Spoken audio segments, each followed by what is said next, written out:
Assalamualaikum warahmatullahi wabarakatuh. Waalaikumsalam warahmatullahi wabarakatuh. Pertama-tama kita panjatkan puji syukur hadirat Allah Subhanahu wa taala karena dengan karunia-Nya hari ini kita diberikan kesehatan yang sempurna sehingga bisa ikut hadir di ruang aula SMP Negeri 32 Kota Tangerang. Yang terhormat Ibu Kepala SMP Negeri 32 Kota Tangerang, Ibu Emma Suhaina MPD. Yang terhormat Bapak Ibu Wakil Kepala SMP Negeri 32 Kota Tangerang. Yang terhormat Bapak Ibu seluruh Dewan Guru SMP Negeri 32 Kota Tangerang, juga staf dan pegawai SMP Negeri 32 Kota Tangerang. Di kesempatan yang penuh berkah ini, saya mohon izin untuk menyampaikan tentang diseminasi budaya positif. Ya. Jadi diseminasi ini adalah bagian dari kegiatan atau rangkaian kegiatan yang saya ikuti di pendidikan guru penggerak. Untuk budaya positif itu sendiri masih terkait di modul 1, yaitu bagian modul 1.4. Jadi di situ ada salah satu rangkaiannya adalah kami harus menyampaikan materi yang kami terima kepada rekan-rekan sejawat seperti itu. Sebenarnya kegiatannya bisa dilakukan dengan dua cara, yaitu bisa secara online dan secara offline gitu. Jadi kalau menurut hemat saya ketika ada waktu untuk offline, karena offline kan lebih bisa interaktif gitu ya dibanding kita melakukan secara online. Baik Bapak Ibu, saya langsung saja masuk ke kegiatan diseminasinya. Pertama-tama sebelum kita lanjut ke acara, mari kita sama-sama membaca basmalah. Bismillahirrahmanirrahim. Baik Bapak Ibu, dalam durasi kurang lebih 1 jam ke depan, kalau bisa kurang ya alhamdulillah, 28 slide yang akan saya presentasikan, dan nanti mohon Bapak Ibu juga bisa memberikan masukan karena nanti hasil dari ini memang belum saya laporkan gitu ya. Jadi kegiatan ini nanti adalah salah satu rangkaian akhir dari kegiatan modul 1.4 gitu. Jadi saya harus menyelesaikannya dengan aksi nyata yang terakhir ini seperti itu. Baik Bapak Ibu, di depan itu tertera kata-kata budaya positif gitu. Sebelumnya saya akan memperkenalkan ini adalah dua orang yang membantu memandu kami di kelas 72 angkatan 9. Saya memiliki pengajar praktik atas nama Ibu Niwayan Wiratni MPD. Kemudian fasilitator kami adalah Ibu Nirwana MPD. Ibu Nirwana ini jauh ya, beliau berdomisili di Gorontalo. Iya. Pertama-tama pun saya dengan beliau agak sulit mencerna pembicaraan karena kan memang logatnya kita agak-agak beda gitu ya. Jadi tetapi dalam kurun waktu 2 bulan, hampir 2 bulan ya, mendekati 3 bulan. Jadi ya sudah terbiasa alhamdulillah dengan beliau. Ya lanjut lagi.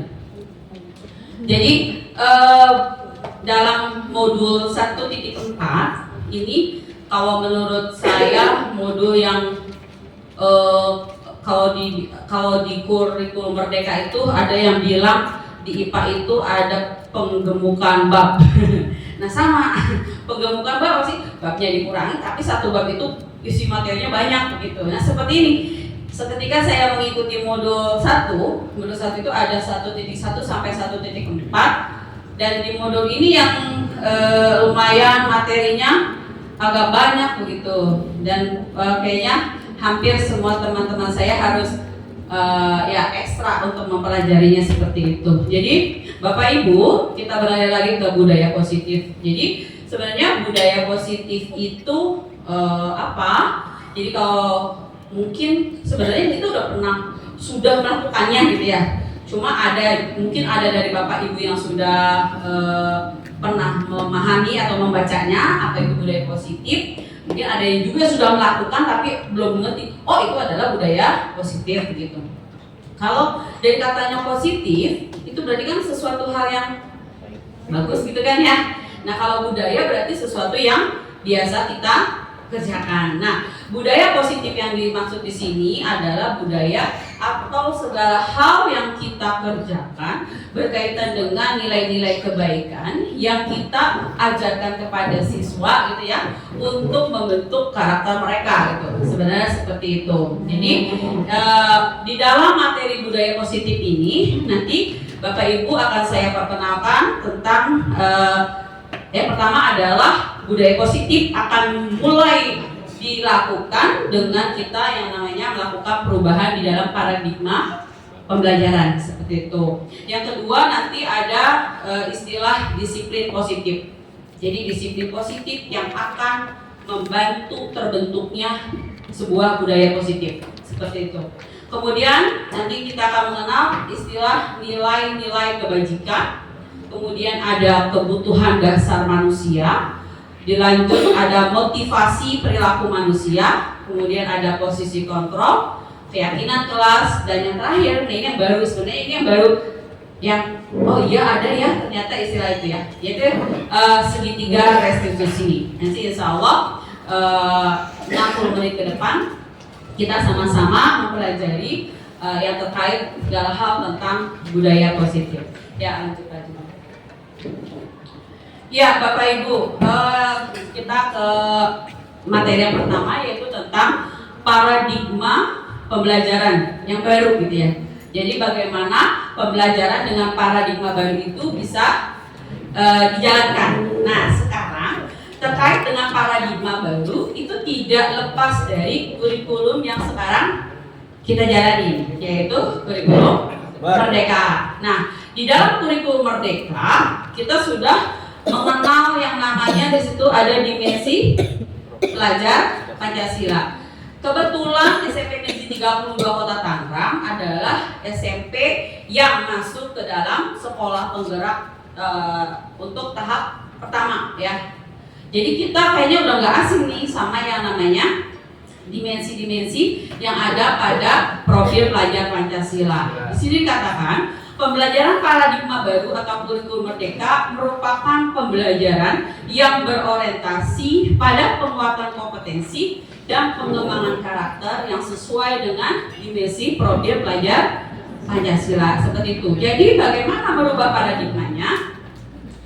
Bapak Ibu mungkin pernah mendengar ada istilah teacher center gitu kan ya. Kemudian ada student center. Kira-kira yang termasuk masuk ke paradigma baru dalam pembelajaran yang mana? Student center. Nah pertanyaannya sekarang boleh jawab. Dari Bu Menda bilang, Bu boleh jawab nggak? Boleh. Kalau yang student yang student center, apakah Bapak Ibu dalam kurun waktu kurang lebih hampir 3 tahun ya? Hampir 3 tahun ini bagaimana dengan pelaksanaan pembelajaran dengan student centernya? Sudah dilaksanakan? Sudah dilaksanakan? Sudah. Ya suaranya harus 100% gitu. Ya baik, terima kasih. Apa sih bedanya student center sama teacher center? Ada yang mau berkomentar? Apa bedanya student center sama teacher center? Izin menjawab. Kalau student center itu sepemahaman saya adalah di mana semua materi pembelajaran itu bersumber dari guru. Tetapi ketika kita menerapkan student teacher center itu semua materi adalah bersumber dari guru. Itu kalau yang teacher center. Sedangkan kalau yang student center itu siswa kita lah yang bisa membangun pengetahuan itu sendiri, bisa membangunnya, bisa menemukan itu sendiri. Lewat apa? Lewat peran guru sebagai fasilitator. Seperti itu. Terima kasih Mbak Tim. Oke, dengan paradigma baru dalam pembelajaran ini memang ditekankan bahwa untuk membangun karakter siswa itu haruslah digunakan pembelajaran yang bersifat student center. Nah, yang sudah Bapak Ibu lakukan untuk memposisikan pembelajaran supaya student center, kira-kira pembelajaran yang seperti apa? yang lebih mengarah ke student center, bukan ke teacher center lagi. Iya. Iya Bu, silakan. Pembelajaran berdiferensiasi. Iya betul sekali Bu Surati. Jadi student center itu memungkinkan sangat bisa dikerjakan, gitu kan ya, sangat bisa diwujudkan dengan metode pembelajarannya dengan sistem pembelajaran berdiferensiasi. Kenapa? Kenapa berdiferensiasi bisa membuat pembelajaran itu bersifat student center? Karena guru memfasilitasi minat siswa. Oke. Baik, terima kasih Bu Devi. Ya betul sekali. Pembelajaran berdiferensiasi itu mampu mengakomodir, gitu kan ya, mampu mengakomodir minat-minat siswa, bakat siswa gitu ya. Dan nanti kita akan hari ini pun kita akan mendapatkan satu buah contoh bagaimana penerapan pembelajaran berdiferensiasi. Ya, dilanjut, Mas. Oke, di sini apa yang akan kita lakukan di dalam merubah paradigma pembelajaran adalah ketika mau mewujudkan budaya positif. Bapak Ibu bisa sebutin kira-kira budaya positif yang dimaksud tuh contohnya seperti apa? Budaya positif. Contohnya seperti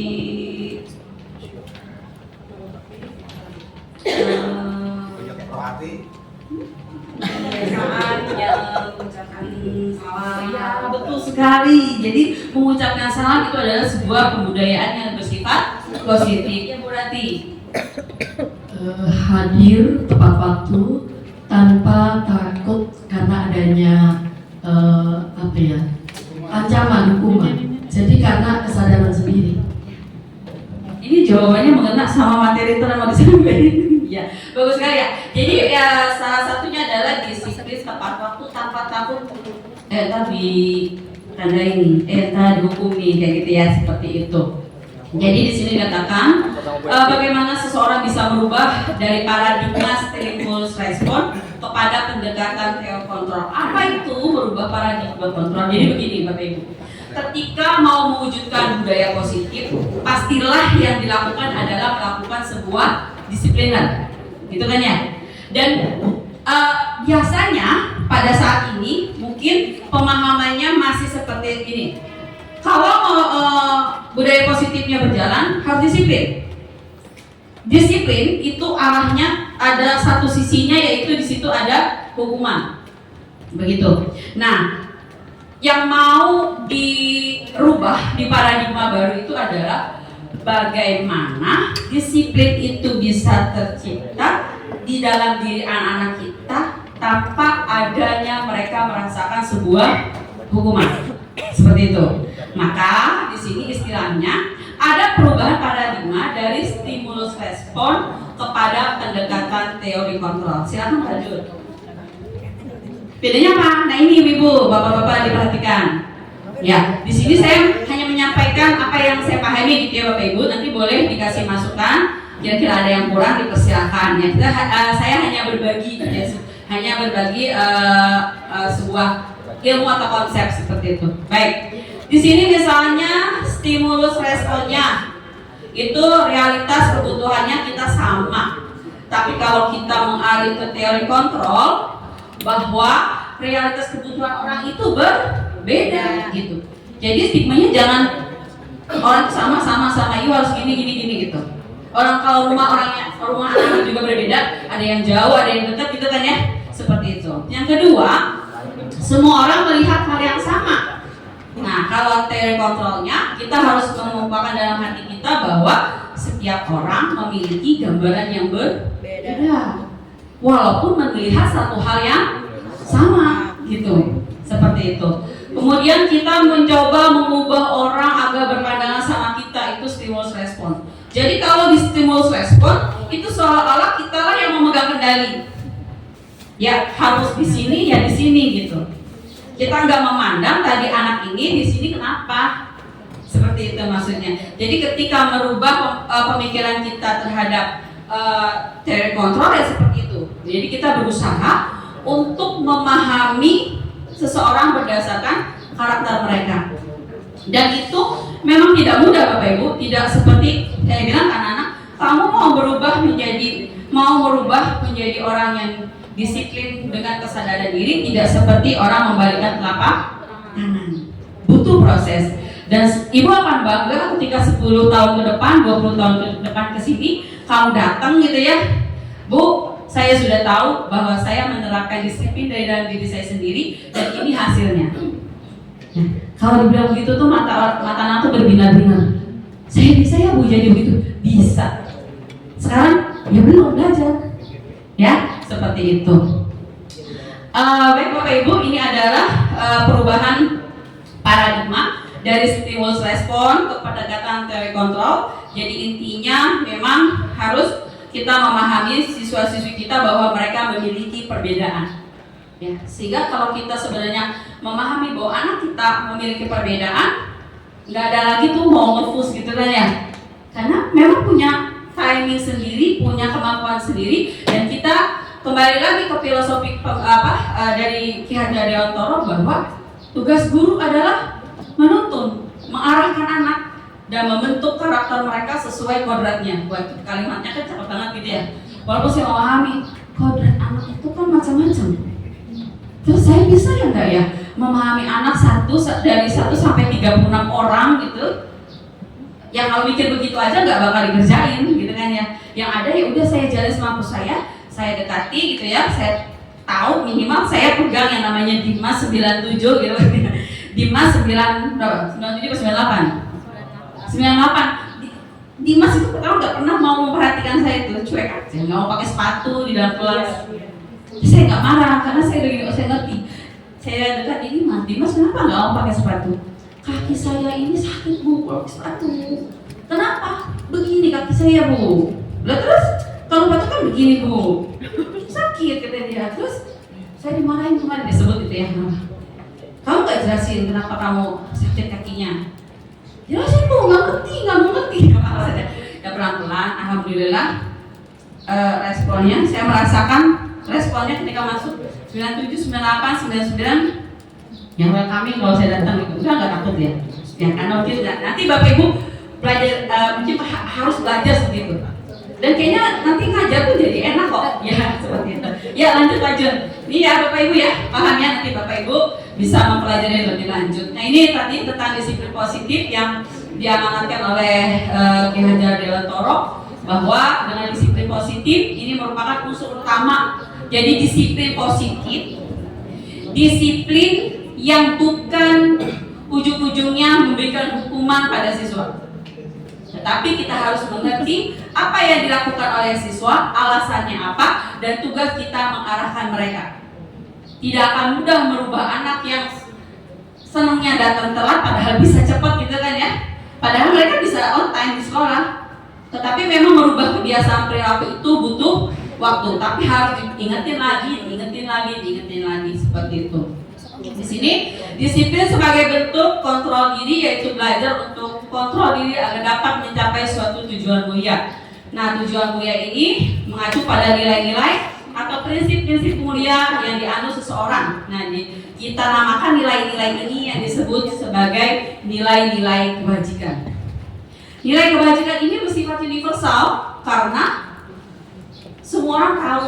Kayak tadi misalnya Bu Cin bilang sopan ya, sopan, kemudian disiplin. Siapa sih yang nggak kenal sama disiplin gitu kan ya? Siapa sih yang nggak kenal sama sopan? Nah, nilai-nilai kebajikan yang bersifat universal itulah yang harus kita tanamkan pada diri anak-anak melalui disiplin positif yang nanti arahnya ke pada budaya positif di sekolah seperti itu. Ya, lanjut. Nah, ini Bapak Ibu, ini adalah contoh-contoh nilai kebajikan. Tadi kan ada sopan santun, ada disiplin. Nah, ternyata ada beberapa teori dari ada beberapa orang yang mengemukakan apa sih isi dari yang namanya nilai-nilai kebajikan itu. Nah, yang pertama yang kita kenal di profil pelajar Pancasila. Bapak Ibu sudah hafal. Beriman, bertakwa kepada Tuhan Yang Maha Esa dan berakhlak mulia. Lanjut. ada mandiri, bernalar kritis, kemudian berkebinekaan global, bergotong royong, dan kreatif. Ini mungkin udah di luar kepala Bapak Ibu semuanya. Nah, ini ada lagi menurut IBO Primary Years Program atau PYP, ada beberapa hal yang dia cantumkan, itu adalah yang disebut sebagai nilai kebajikan yang bersifat universal. Ya. Kemudian ada lagi di situ dari IHF. Oke, lanjut aja Pak Jun. Nah, kembali lagi, seseorang akan melakukan sebuah tindakan, itu semua didasarkan oleh kebutuhan dasar manusia. Apa sih kebutuhan dasar manusia? Ini adalah segala sesuatu yang kita lakukan untuk mendapatkan apa yang kita inginkan. Apa itu? Lanjut Pak Jun. Nah, ini dia. Ada 5 kebutuhan dasar manusia. Bapak Ibu pasti mau kelima-limanya ini terpenuhi. Gitu. Yang pertama ada bertahan hidup. Ada yang nggak mau bertahan hidup? Iya. Yang kedua kasih sayang. Nah, siapa yang nggak butuh kasih sayang? Sama bisu?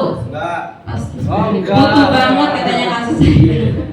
Lanjut yang ketiga kebebasan. Siapa yang ingin hidupnya terkukung? Nggak ada. Pengennya kebebasan diraih. Kemudian yang keempat kesenangan. Ya, ngopi bareng. Ya, terus apa lagi?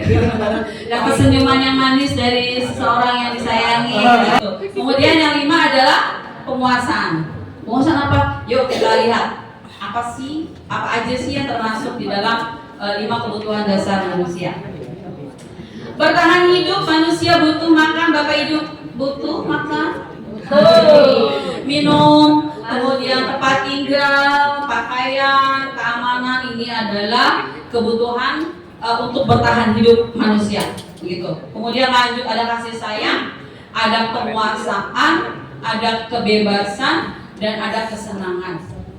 Untuk memenuhi kebutuhan dasar ini, manusia akan melakukan segala hal. Benar nggak? Betul. Ya, lanjut. Nah, untuk memenuhi kebutuhan dasar tadi itu dipengaruhi oleh motivasi. Apa sih motivasinya? Ada motivasi yang bersifat ekstrinsik, ada motivasi yang bersifat intrinsik. Nah, kita lihat di sini. Kalau perilaku atau motivasi perilaku manusia, biasanya dia berusaha melakukan tindakan apapun, dia kadang-kadang tidak memikirkan apa yang akan terjadi di depan, atau nanti kalau saya begini akan ada apa, seperti itu. Ya, kita lihat di sini. Kalau orang melakukan motivasi dalam melakukan sebuah tindakan, dia hanya untuk menghindari, gitu ya, menghindari ketidaknyamanan. Jadi kan ada orang melakukan itu supaya ini aja lah, supaya nggak dimarahin, udah datang aja ke sini. Kita kan udah diundang, gitu ya. Itu namanya menghindari untuk melakukan ketidaknyamanan atau takut adanya hukuman, seperti itu. Yang kedua, motivasi dalam berperilaku itu biasanya untuk mendapatkan imbalan atau penghargaan. Kalau saya datang rajin, nanti Bapak Ibu guru pasti ngasih nilai saya tambah. Kalau Bapak Ibu rajin, nanti jadi pejabat katanya. Misalnya seperti itu. Jadi kalau tiba-tiba nggak dapat imbalannya, apa yang terjadi? Sakit hati. Udahlah, nggak ada lah, katanya juga nanti saya jadi pejabat. Tapi enggak. Ya udahlah, nggak jadi, gitu ya. Itu kalau motivasinya berdasarkan motivasi dari luar, itu ekstrinsik gitu. Yang diharapkan yang mana? Motivasi secara intrinsik. Ini bukan hanya buat kita, tapi bagaimana kita mengedukasi anak-anak kita supaya memiliki motivasi yang sifatnya intrinsik, yaitu untuk menjadi orang untuk menjadi orang yang merdeka, yang mereka inginkan, dan menghargai diri sendiri dengan nilai-nilai yang mereka percaya. Jadi kalau anak-anak sudah percaya, kalau saya datang tepat waktu, maka saya gak akan diburu-buru capek, gitu kan ya. Kemudian saya suka ketika saya datang tepat waktu, karena saya menghargai diri saya sendiri, tidak mau dilihat sama Bu Rati gitu misalnya. Oh, Bu Beto nyampe, tumben gitu misalnya, ya. Jadi tidak ada pengen dibilang tumben, enggak gitu kan ya. Jadi memang ada kesadaran diri aja. Nah itu yang harus kita tanamkan sama diri kita, juga kita implementasikan, kita ibaskan kepada anak murid kita. Gitu. Susah Bu, Bapak? Susah. Karena memang judulnya harus mulai dari diri, baru ditularkan ke orang lain. Bahkan mungkin ditularkan nggak perlu diomong ya Bu ya. Orang lain akan lihat sendiri kok gitu ya. Dicontoh. Dan ketika memberi contoh itu jangan ada pikiran saya mau berdiri di depan.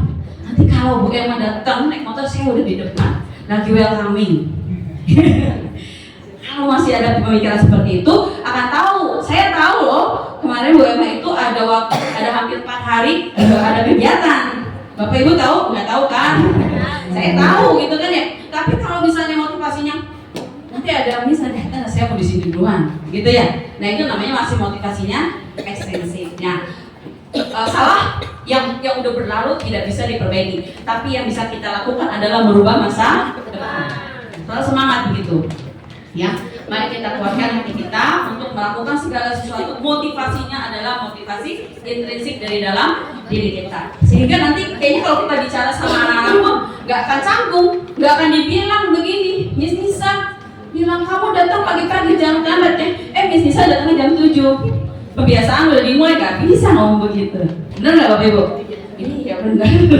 Jadi kita dulu yang di situ baru kita ngomong gitu ya. Baik lanjut. Nah di sini tindakan yang kita lakukan itu jadi ada 3 macam bentuk-bentuk konsekuensinya atau ada 3 macam pelanggarannya. Pertama ada yang namanya hukuman, konsekuensi, dan ada istilah yang disebut restitusi. Hukuman ini yang paling sering kita dengar atau mungkin secara tidak langsung kita melakukan. Yang pertama adalah hukuman itu sifatnya tidak terencana tiba-tiba. Ada Bapak Ibu rencana mau hukum si Dimas misalnya ya, hari ini saya mau menghukum Dimas. Mana si Dimas? Nggak ada.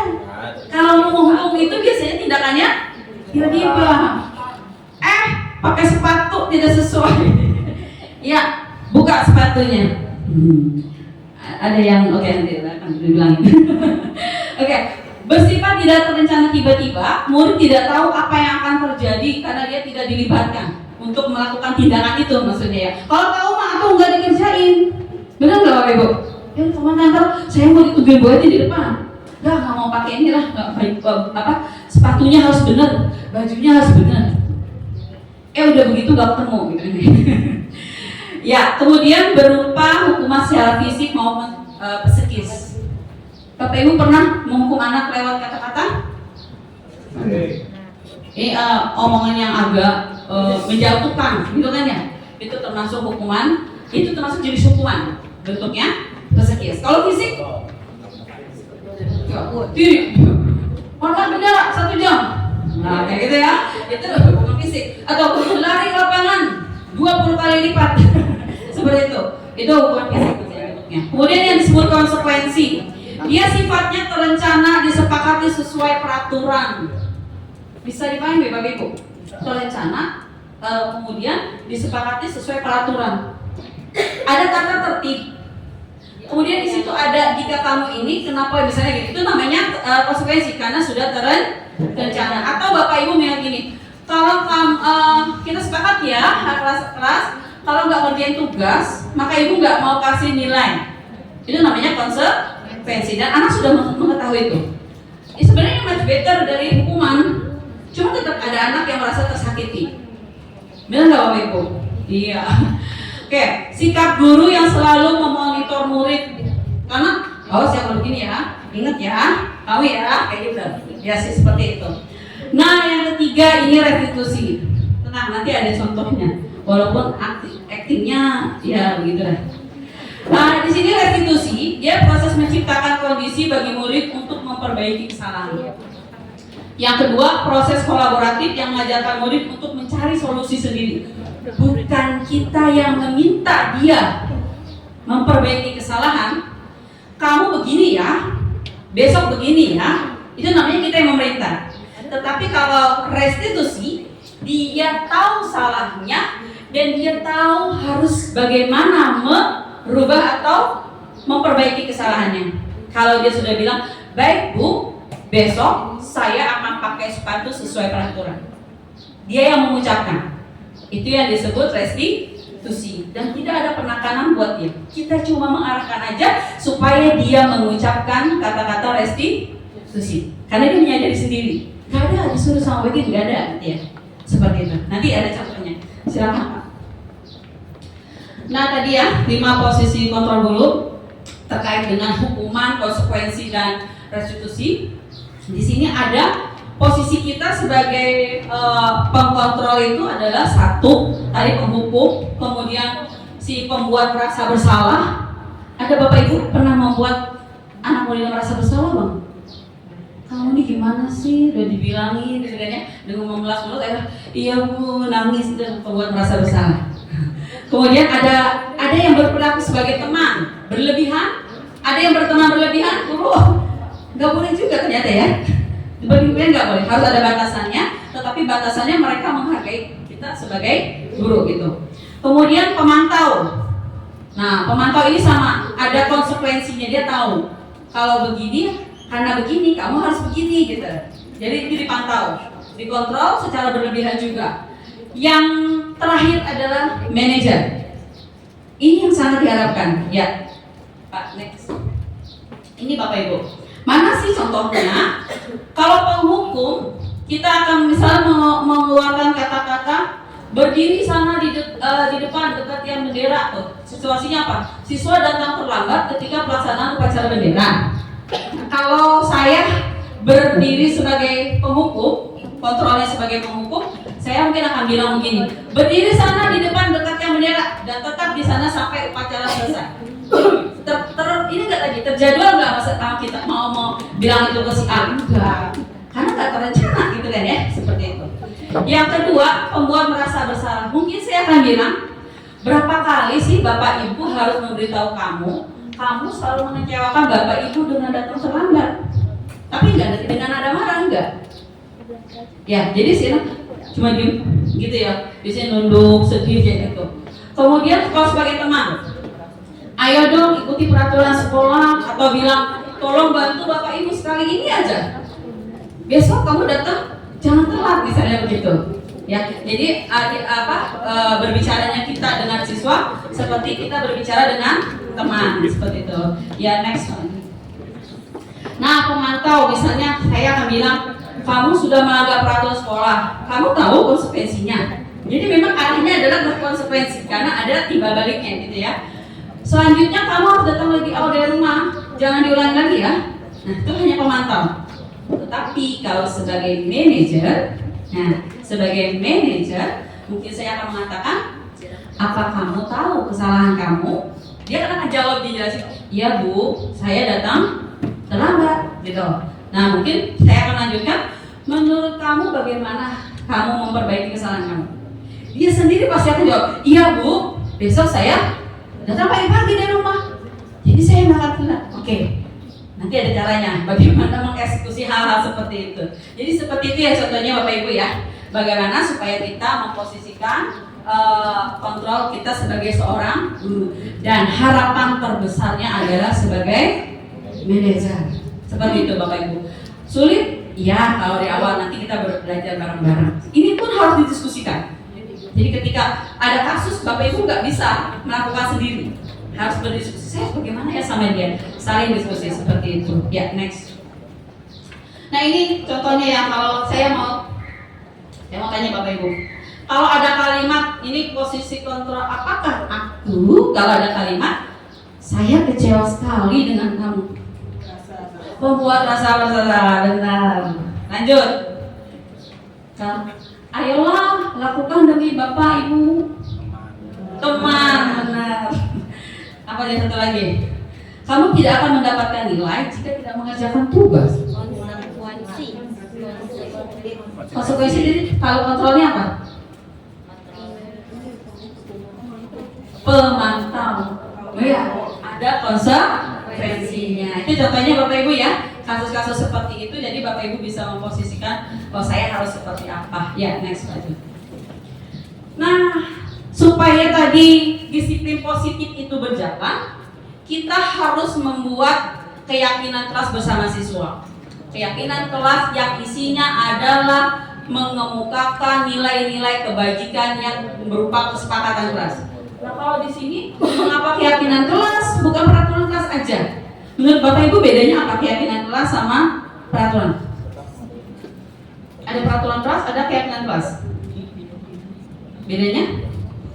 Kalau keyakinan itu meyakini hal yang baik, nilai-nilai gitu. Iya. Ya. Jadi keyakinan itu meyakini hal-hal yang disepakati itu adalah merupakan nilai-nilai atau norma yang baik. Kalau peraturan itu hanya sekedar mengatur. Baik, tepuk tangan Mbak Burati. Iya, sebenarnya keyakinan kelas sama peraturan itu tujuannya untuk membuat kelas itu nyaman.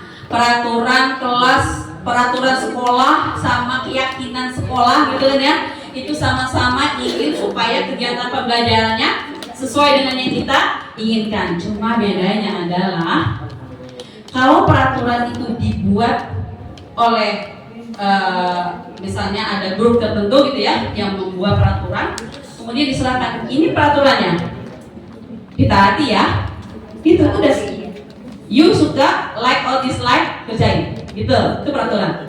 Tetapi kalau keyakinan disepakati bersama, betul sekali Bu Rati.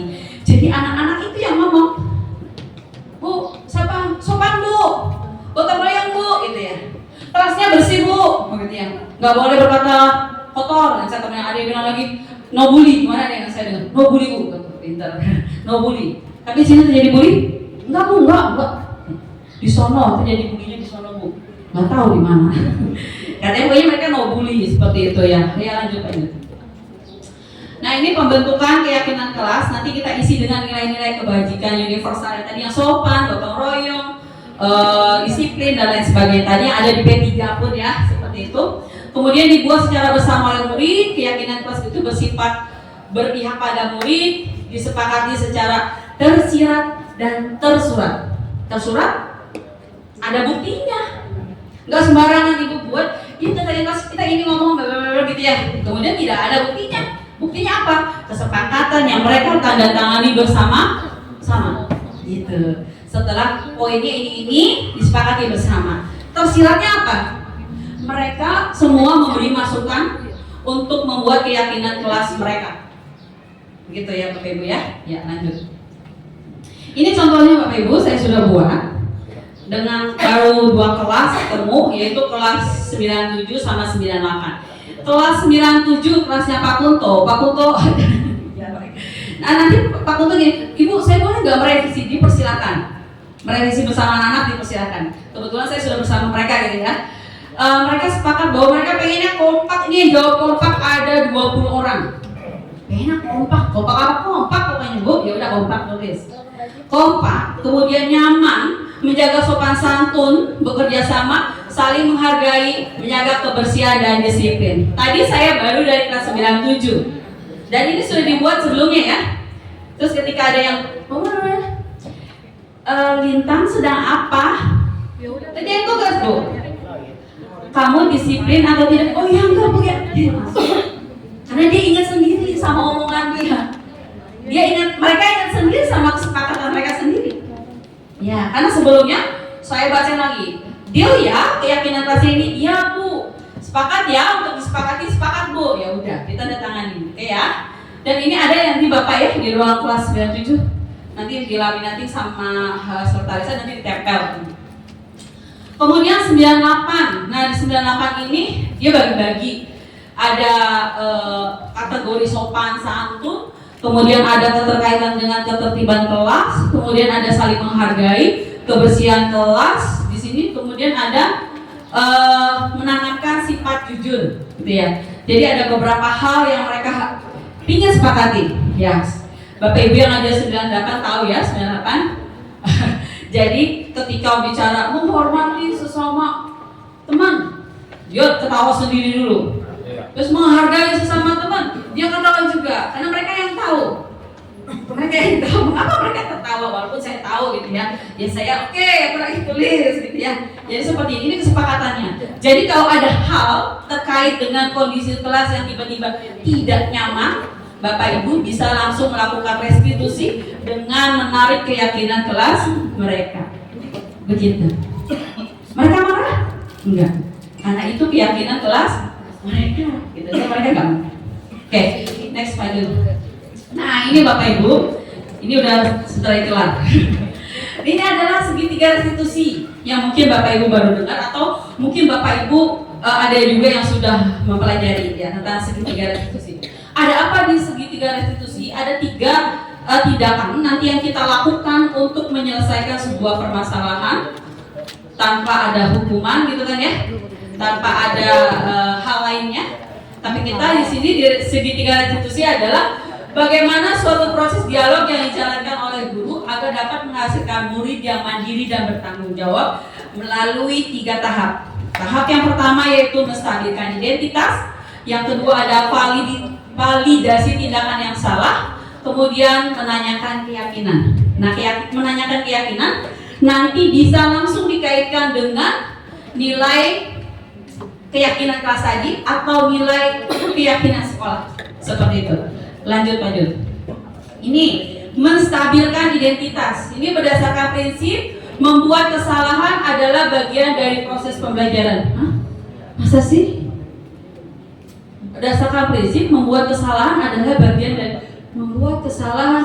bagian dari proses pembelajaran. Bapak Ibu mungkin pernah dengar kesalahan adalah pembelajaran. Kesalahan adalah guru yang paling baik. Benar nggak? Iya, iya. Nah, ketika menstabilkan identitas, kita akan mengemukakan istilah-istilah yang membuat kesalahan adalah bagian dari proses pembelajaran. Misalnya, berbuat salah itu wajar. Karena anak tuh lagi tadi sedih, kesal, gitu ya, seperti itu. Jadi menstabilkan dia dulu. Kemudian, tidak ada manusia yang sempurna. Kamu berhak kok merasa begitu? Ada nggak anak yang marah-marah? Ya, menstabilkan dia dengan kata-kata seperti itu. Kamu berhak kok misalnya marah, atau nanti kita lanjutin. Lanjut ke selanjutnya. Nah, ini validasi tindakan yang salah berdasarkan prinsip setiap perilaku berupaya memahami suatu kebutuhan tertentu. Nah, kalimat yang biasa diucapkan misalnya, kamu pasti punya alasan mengapa melakukan itu. Jadi kita nggak langsung menjudge mereka gitu ya. Terus kemudian padahal kamu bisa melakukan hal yang lebih buruk dari itu ya. Maksudnya kok dia baru melakukan itu gitu. Misalnya bolos. Bisa aja dia melakukan tindakan yang lebih dari itu seperti itu. Sehingga seolah-olah dia tidak langsung dijudge bahwa dia salah seperti itu. Walaupun kita tahu bahwa dia salah gitu. Kemudian kamu patut bangga karena sudah melindungi sesuatu yang penting buatmu. Apa? Misalnya dia berantem, dia melindungi apa? Melindungi dirinya, melindungi harga dirinya gitu kan ya. Walaupun caranya tadi salah seperti itu. Ya, lanjut. Dan yang ketiga tahapannya adalah menanyakan keyakinan. Ini berdasarkan prinsip teori kontrol bahwa pada dasarnya kita semua termotivasi secara intrinsik. Bapak Ibu mungkin nanti akan menyadari apa iya ya, kita akan punya motivasi intrinsik, pasti ada karena kita punya hati nurani gitu kan ya. Nah, ini kalimatnya seperti apa? Kita bisa menanyakan apa keyakinan kelas kita, kemudian nilai-nilai apa yang sudah disepakati bersama, seperti apa gambaran sebuah kelas yang sesuai menurut kamu. Karena nanti dia akan berbicara sendiri. Karena pasti yang akan dia bicarakan itu hal yang bagus, hal yang baik, nggak ada yang negatif. Dan mohon maaf Bapak Ibu tadi saya terlupa, kalau dalam membentuk keyakinan kelas usahakan tidak menggunakan kalimat negatif. Misalnya nih, kalau anak bilang, oh jangan buang sampah sembarangan, bener kan Bu ya? Ya, tapi Ibu harus ubah semuanya negatif berubah ke positif. Jadi kalau jangan buang sampah sembarangan, maka dirubah menjadi buanglah sampah pada tempatnya. Begitu ya, seperti itu. Oke, lanjut. Nah, ini kita sampai. Akhirnya saya bisa memberitahu kenapa Ibu panggil. Bapak Ibu, ini ada contoh kegiatan penerapan restitusi yang saya lakukan bersama Nadia kelas 97. Jadi ada ceritanya, regulernya adalah bahwa Nadia marah-marah sama Wafa, Bu Mariuti, ya Bu Mariuti melaporkan sama saya bahwa ini si Nadia tadi marah-marah, bla bla bla gitu ya. Saya panggil beliau. Ya, dilanjut di play.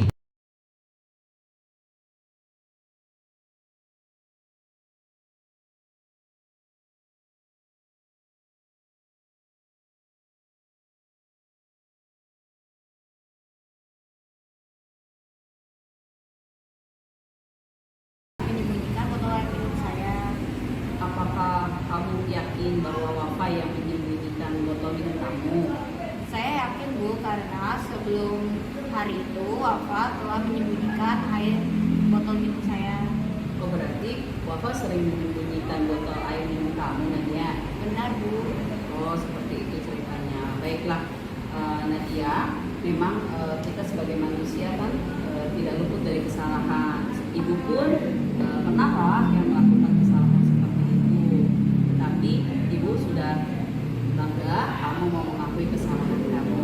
Nah, sekarang berdasarkan keyakinan kelas, kira-kira keyakinan kelas apa nih yang kamu langgar dengan sampai membuat Wafa menangis? Saya tahu Bu, saya sudah melanggar keyakinan kelas, saling menghargai dan menghormati sesama teman. Oke, baik. Nadia sudah memahami ya bahwa ada keyakinan kelas yang Nadia sudah langgar. Nah, sekarang menurut kamu bagaimana usaha kamu untuk memperbaiki keadaan ini? Saya akan berusaha lebih sabar dan saya akan berbicara kepada Wafa agar pertemanan saya dan Wafa baik-baik saja. Oke, terima kasih Nadia. Kamu sudah memahami bahwa keyakinan kelas menghargai teman sangat penting buat kamu dan teman-teman sekelas. Ibu berdoa semoga Nadia dan Wafa bisa kembali berteman dan semuanya dalam satu kelas juga bisa melaksanakan keyakinan kelas dengan sebaik-baiknya. Baik, Nadia, kamu bisa kembali ke kelas. Terima kasih ya Nadia. Terima kasih kembali Bu. Assalamualaikum warahmatullahi wabarakatuh. Saya Nadia Hairani dari kelas 97 SMPN Negeri 32 Kota Tangerang. Saya berterima kasih kepada Bu Etin karena telah mengajarkan saya tentang segitiga restitusi yang dimana saya dapat menanamkan keyakinan pada diri saya sendiri tentang saling menghormati dan menghargai terhadap sesama di dalam kelas maupun di sekitar kita. Terima kasih. Kemudian kita minta testimoninya atau refleksinya. Ya, rata-rata ketika anak dilakukan restitusi, permasalahan selesai dan dia tahu bagaimana mengatasi apa yang terjadi sama dirinya, gitu ya, seperti itu. Kan budaya positif di sekolah kita diawali dari disiplin positif, kemudian bagaimana kita memposisikan kontrol guru kita, apakah mau sebagai penghukum, teman, pemantau, ataukah sebagai manajer. Yang harapannya adalah dengan sebagai manajer bisa mampu nanti juga mengimbaskan kepada siswa-siswi kita bagaimana harus melakukan yang namanya disiplin positif tadi dan didukung oleh adanya keyakinan di dalam kelas masing-masing. Harapannya Bapak Ibu wali kelas nanti silakan bersama anak-anak di kelasnya buatlah keyakinan kelas mereka sehingga jika ada hal apapun maka kembalikan lagi keyakinan ke kelas mereka. Seperti itu. Baik, dari saya terima kasih. Mudah-mudahan bermanfaat untuk Bapak Ibu dengan kondisi yang saat ini memang suhunya katanya kita lagi dinaikkan derajatnya. Katanya mimpinya gini kan ya. Kata Bu Sinta, lagi dinaikkan derajatnya Ibu dari 30 derajat kepangan ya sekarang menjadi 30 derajat Celcius seperti itu. Baik, terima kasih. Semoga apapun yang ada di kita semoga kita selalu bisa untuk pandai bersyukur ya Bapak Ibu. Terima kasih jika nanti ada yang mau diberikan masukan ke saya terima dengan tangan terbuka. Terima kasih sekali lagi. Wabillahi taufiq wal hidayah. Wassalamualaikum warahmatullahi wabarakatuh.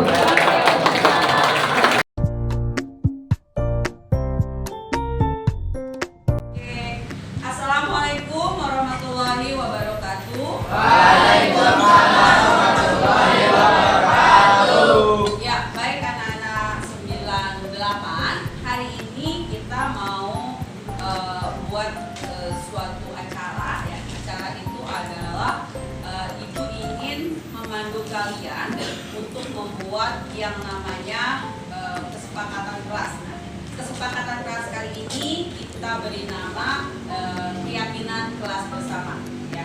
Keyakinan kelas ini nanti isinya apa Ibu adalah statement kalian kemukakan berkaitan dengan bagaimana usaha kalian bersama untuk mewujudkan kelas yang nyaman ketika kalian sedang belajar. Tujuannya seperti itu. Kalau dikaitkan dengan peraturan, ada sedikit perbedaan antara peraturan dengan keyakinan keras. Sama-sama aturan sebenarnya ya, sama-sama aturan.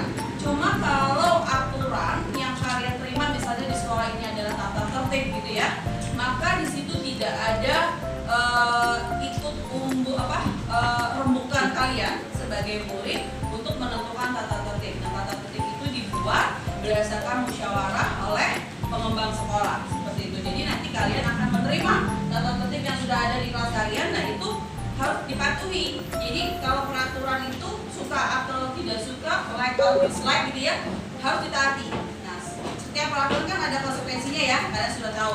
Jadi setiap peraturan ada konsekuensinya, harus bagaimana dan bagaimananya. Nah, kalau keyakinan kelas ini adalah aturan yang dibuat bersama-sama antara semua warga kelas tersebut gitu. Karena kemungkinan nanti keyakinan kelas yang ada di kelas 98 akan berbeda dengan yang di 99, akan berbeda yang di kelas 97 dan seterusnya seperti itu.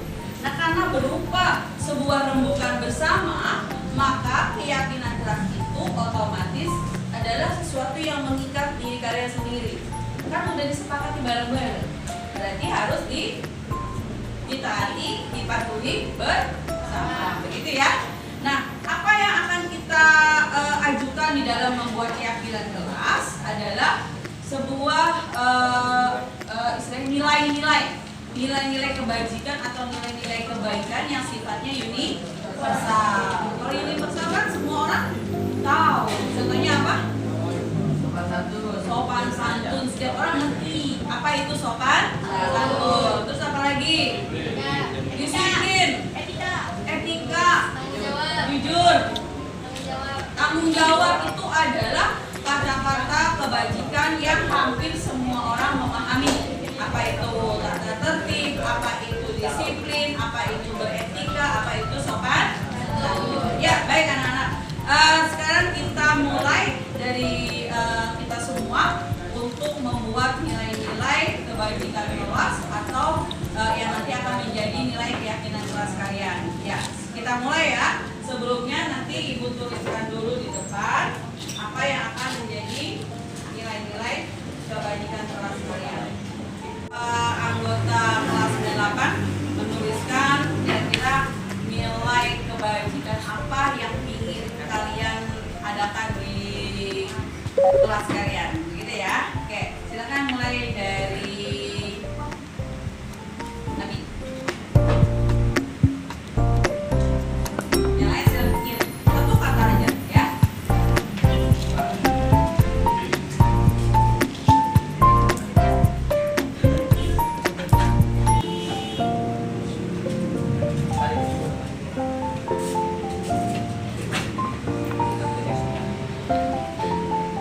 Ya, baik, terima kasih. Silakan tadi.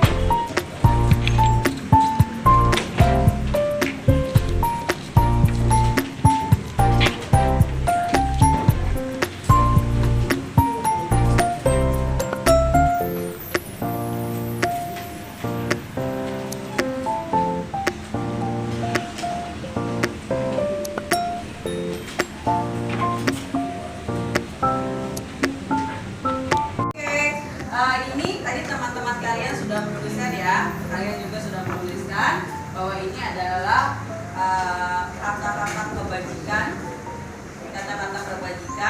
yang akan kita jadikan sebagai keyakinan kelas kalian.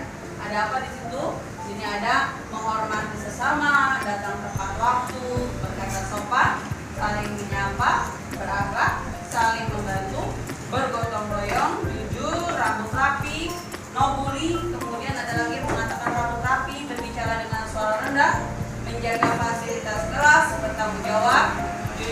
sopan, ini ada rambut rapi lagi. Ya, gitu ya. Sekarang kita checking yuk sama-sama. Yuk, perhatikan. Jadi kalau kalian setuju, bilang setuju. Berarti ini yang akan dijadikan sebagai keyakinan kelas 9. Jadi kita cek yang pertama. Menghormati sesama. Setuju. Datang tepat waktu. Setuju. Berkata sopan. Setuju. Oke. Saling menyapa. Setuju. Ya. Berakhlak. Setuju. Saling membantu. Setuju. Bergotong royong. Setuju. Jujur. Setuju. Rambutnya harus rapi. Setuju. Rambut harus rapi. Kenapa tidak suka? Tidak tahu. Tapi yang lain dominan harus rambutnya rapi ya. No bully. Berbicara dengan suara rendah. Jadi nggak usah teriak-teriak ketika bicara sama temannya, gitu ya. Kemudian menjaga fasilitas kelas. Oke, tindakan kamu membersihkan papan tulis adalah salah satu tindakan menjaga fasilitas kelas. Bertanggung jawab. Oke, jujur. Oke, kemudian sopan. Baik, ini adalah poin dari nilai kebajikan yang akan kalian jadikan sebagai keyakinan kelas di kelas 9. Oke, terima kasih yang sudah memberikan sumbangsi nilai-nilai kebajikan yang akan dijadikan nilai keyakinan kelas. Baik anak-anak, sekarang karena tadi sudah kita sepakati keyakinan kelas 98, maka sekarang kita akan menandatangani apa yang menjadi keyakinan kelas kalian. Ya, Ibu persilakan nanti satu persatu untuk maju ke depan dan menandatangani keyakinan kelas kalian yang nanti hasilnya akan ditaruh di depan kelas di tembok supaya kalian selalu mengingat apa yang menjadi keyakinan kelas kalian. Ya, persilakan.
Terima kasih kepada Bu Etin karena telah membimbing kami untuk membuat keyakinan kelas. Dengan adanya keyakinan kelas ini, saya berharap semoga kedepannya kelas saya bisa mengikuti keyakinan kelas dengan sangat baik dan juga disiplin. Terima kasih Bu Etin atas bimbingannya. Wassalamualaikum warahmatullahi wabarakatuh. Assalamualaikum warahmatullahi wabarakatuh. Perkenalkan, saya Bisepta Widya. Di sini saya dari kelas 8. Di sini saya ingin mengucapkan terima kasih kepada Bu Etin yang telah membuat keyakinan kelas bersama saya dan teman-teman saya. Saya berharap sekali dengan keyakinan kelas ini kedepannya kelas saya akan semakin menaati peraturan. Oke? Saya sangat berterima kasih kepada Bu Etin atas bimbingan hari ini. Wassalamualaikum warahmatullahi wabarakatuh.